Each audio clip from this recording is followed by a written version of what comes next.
semuanya, ketemu lagi dengan Skandal Jepit. Pada tahun 1960-an, Indonesia mengalami krisis ekonomi yang mendalam yang berakar dari implementasi gagasan ekonomi terpimpin yang dicanangkan oleh Presiden Soekarno. Gagasan ini mencakup nasionalisasi sektor-sektor kunci ekonomi dan rencana pembangunan yang sangat sentralistik. Meskipun diwacanakan dengan tujuan mulia untuk mengurangi pengaruh asing dan mewujudkan kesejahteraan rakyat, gagasan ini akhirnya gagal dan berdampak negatif terhadap ekonomi Indonesia. Dalam konteks krisis ini, peran faktor internal dan eksternal tidak dapat diabaikan. Sunering atau pemotongan nilai mata uang hingga redenominasi atau penyederhanaan nilai mata uang tanpa mengurangi nilai tukar diterapkan. Namun, kian rumit dan panasnya situasi politik membuat upaya perbaikan moneter menjadi kurang maksimal, ditambah lagi dengan terjadinya peristiwa gerakan 30 September 1965 yang akhirnya menumbangkan rezim Orde Lama. Soekarno gagal mengulangi keberhasilan menjinakkan krisis ekonomi sebelumnya. Kala itu, strategi gunting uang yang diterapkan pemerintah membuahkan hasil gemilang. Tapi, kali ini tidak. Pemerintahan Soekarno menerapkan sistem ekonomi terpimpin yang merupakan turunan dari sistem politik yang digunakan di Indonesia menjelang dekade 1960-an itu, yakni demokrasi terpimpin. Sistem ekonomi terpimpin mendalilkan bahwa negara harus berperan untuk memimpin ekonomi nasional melalui dibentuknya jalur-jalur pengaturan dan komando yang tegas terhadap sektor-sektor utama. Dan, semuanya itu didasarkan pada satu rencana nasional yang komprehensif. Dengan kata lain, pemerintah pusat mengontrol penuh jalannya perekonomian negara. Semasa penerapan sistem ekonomi terpimpin, kata Muhammad Hatta, rakyat tidak lagi berekonomi, melainkan mengerjakan ekonomi menurut perintah dan disiplin. Sistem ekonomi terpimpin dianut negara-negara blok timur, macam Rusia atau Cina. Soekarno kala itu juga cenderung mendekat kepada blok timur ketimbang negara-negara blok barat yang liberal. Ia menolak mentah-mentah bantuan dari Amerika Serikat.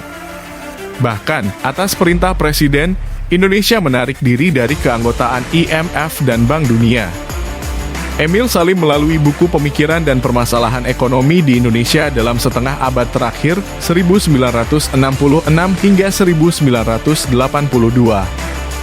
Sistem ekonomi terpimpin sangat bergantung kepada orientasi politik otoritas penguasa.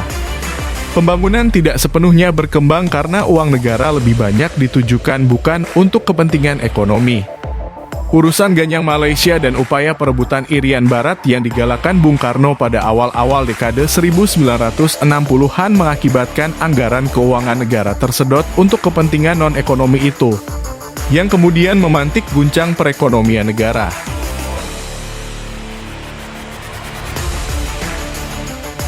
Doktrin ekonomi terpimpin telah menguras potensi ekonomi Indonesia karena digunakan untuk membiayai proyek-proyek politik pemerintah. Menurut data Bank Indonesia dalam History of Monetary Period 1959 hingga 1966, sepanjang periode 1960 hingga 1965, pertumbuhan produk domestik bruto atau PBD sangat rendah. Laju inflasi teramat tinggi hingga mencapai 635% pada 1966. Investasi pun merosot tajam. Pemerintah segera melakukan kebijakan pengetatan moneter agar negara tidak semakin terbenam dalam krisis. Sunering atau pemotongan nilai mata uang mulai diterapkan terhitung sejak 25 Agustus 1959. Uang pecahan 500 dan 1000 rupiah diturunkan nilainya 10% menjadi 50 rupiah dan 100 rupiah. Dengan kata lain, nilai uang dipangkas hingga 90%.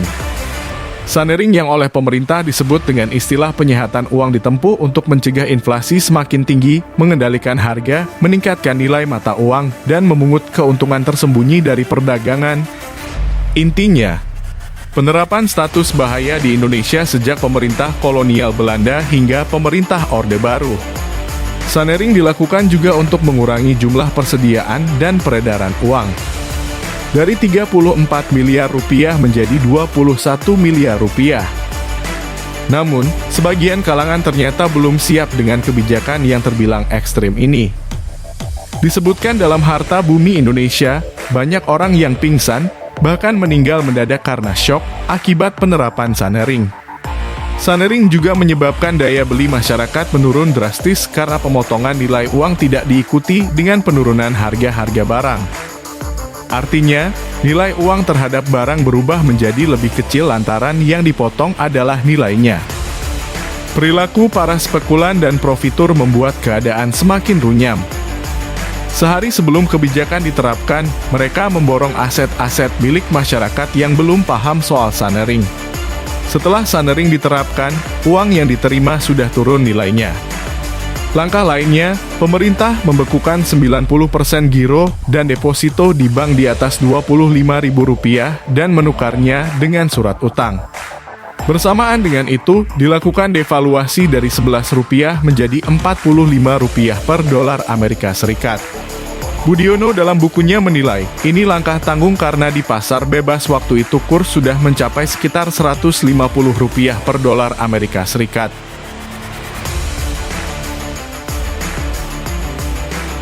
Beberapa kebijakan moneter penting pemerintah yang amat krusial itu ternyata sama sekali tidak melibatkan pihak Bank Indonesia.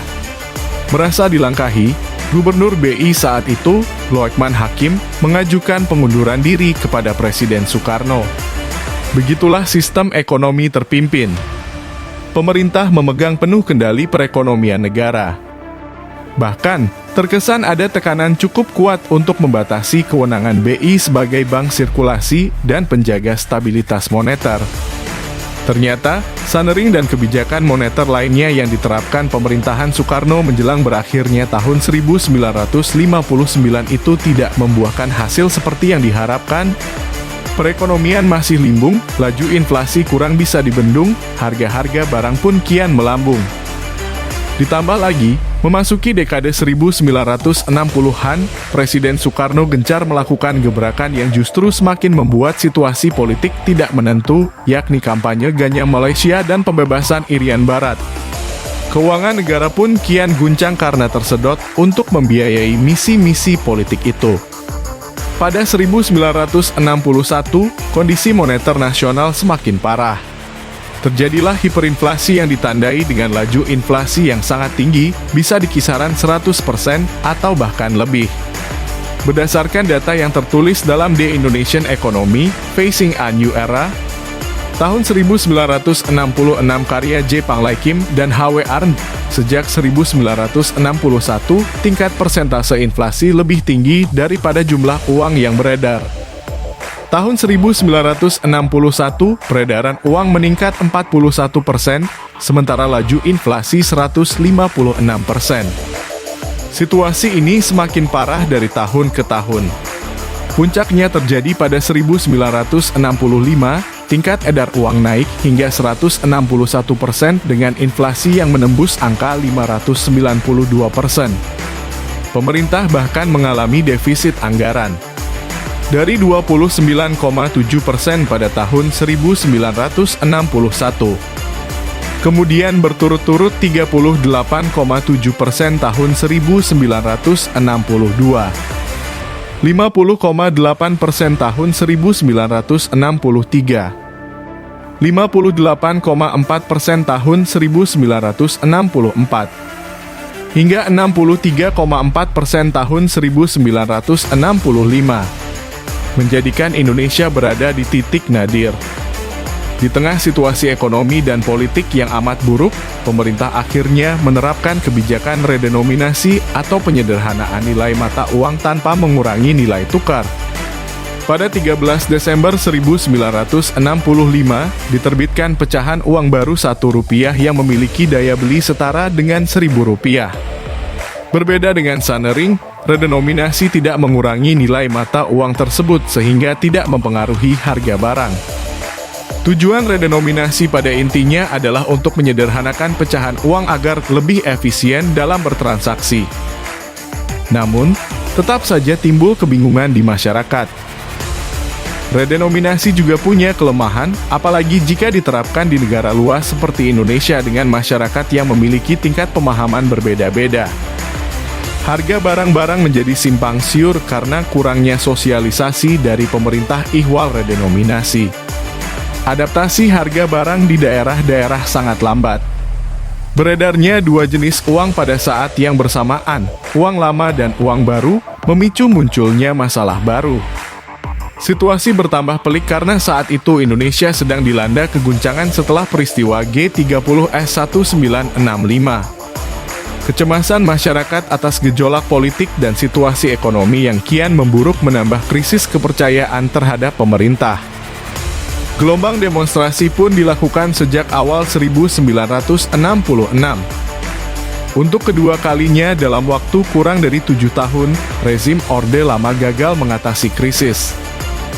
Kuatnya sentimen dan pertarungan kepentingan politik kian meluruhkan pengaruh Soekarno, hingga akhirnya sang presiden pun terjungkal dari takhtanya. Gagasan ekonomi terpimpin, yang juga dikenal sebagai nasionalisasi, adalah konsep ekonomi yang diumumkan oleh Soekarno pada akhir 1950-an. Ide dasarnya adalah menghapuskan kontrol ekonomi oleh asing dan membawa sebagian besar sektor ekonomi di bawah kendali negara. Konsep ini mencakup nasionalisasi perusahaan asing, termasuk perkebunan, pertambangan, dan perusahaan-perusahaan besar lainnya. Tujuannya adalah untuk mengurangi pengaruh asing dan mendistribusikan kekayaan ekonomi secara lebih merata kepada rakyat Indonesia. Ekonomi terpimpin didasarkan pada gagasan-gagasan sosialisme, nasionalisme, dan anti-kolonialisme yang semuanya memengaruhi pemikiran politik dan ekonomi Soekarno.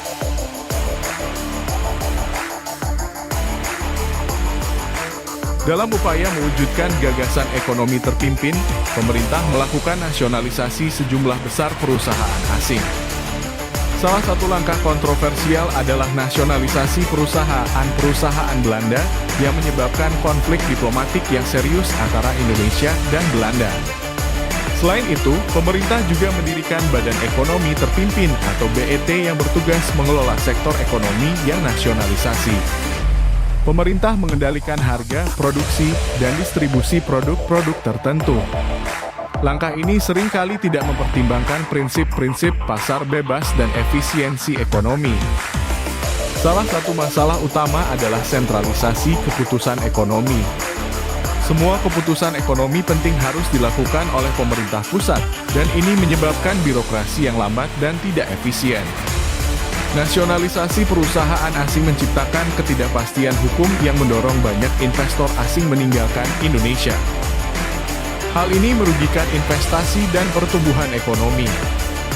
Langkah-langkah kontrol harga yang diterapkan oleh pemerintah berkontribusi pada inflasi tinggi yang merugikan daya beli rakyat dan menekan pertumbuhan ekonomi. Gagasan ekonomi terpimpin membuat lingkungan investasi di Indonesia menjadi tidak menarik bagi investor asing. Minimnya investasi berdampak negatif pada pembangunan infrastruktur dan penciptaan lapangan kerja.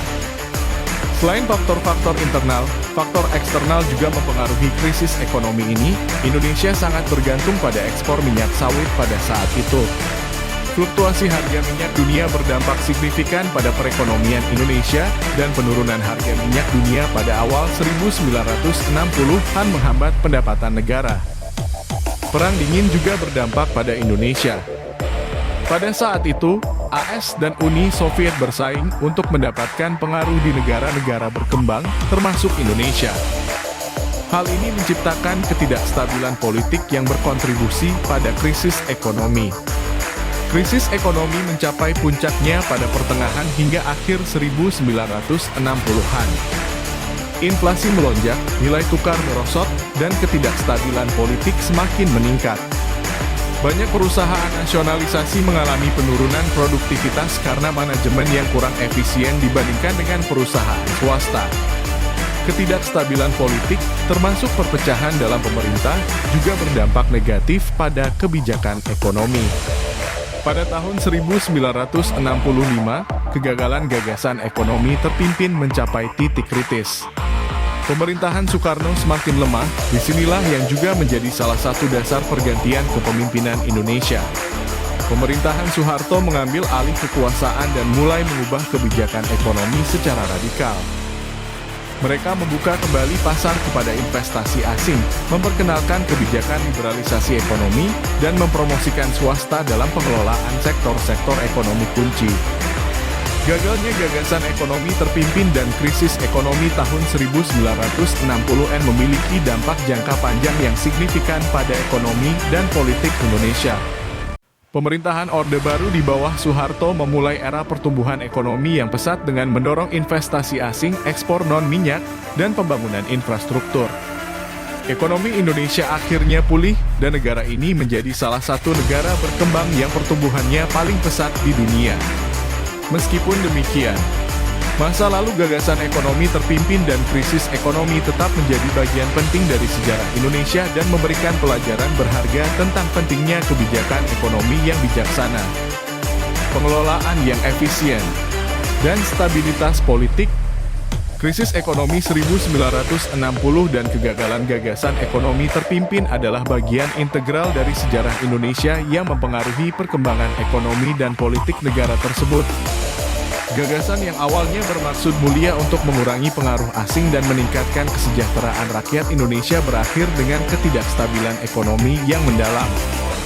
Faktor-faktor internal dan eksternal, termasuk sentralisasi keputusan, nasionalisasi, ketidakpastian hukum, dan fluktuasi harga minyak dunia, semuanya berkontribusi pada kegagalan ini. Krisis ini mencapai puncaknya pada tahun 1965 dengan kudeta militer yang menggulingkan Soekarno dan membawa Indonesia ke arah yang berbeda dalam pengelolaan ekonomi. Dengan reformasi ekonomi di bawah pemerintahan Soeharto, Indonesia akhirnya pulih dan memasuki era pertumbuhan ekonomi yang pesat. Terima kasih telah menonton tayangan ini. Jangan lupa like, comment, and subscribe untuk membangun channel ini lebih baik lagi. Wassalam.